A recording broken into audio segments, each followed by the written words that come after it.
લેવાય નહીં હિસાબ કરી દીધી હમણાં પડી ગયો આપણે એક આપણે એક દિવસ કરવાનું બગા નહીં કરાવવાનું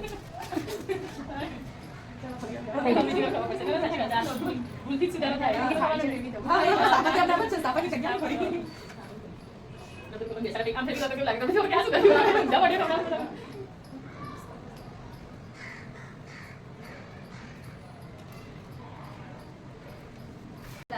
પણ પ્રભુની ઈચ્છા આગળ તેઓ નિરુપાય હતા. સવિભૂષણ વેદો, ઉપનિષદો અને સર્વ ધર્મશાસ્ત્રોમાં પારંગત થયો અને ગુરુની આજ્ઞા લઈને પોતાની ઘરે આવ્યો. એક દિવસે ઉત્તંકે કહ્યું, બેટા, હવે તું મોટો થયો છે, ઘર-બાર તારે સંભાળવાના છે. હવે અમારી એવી ઈચ્છા છે કે છેલ્લું જીવન ગંગા કાંઠે પ્રભુ ભજનમાં ગાળવું. બહેન પણ સાથે આવવાની છે. પિતાની આવી ઈચ્છા જોઈ સવિભૂષણે સંમત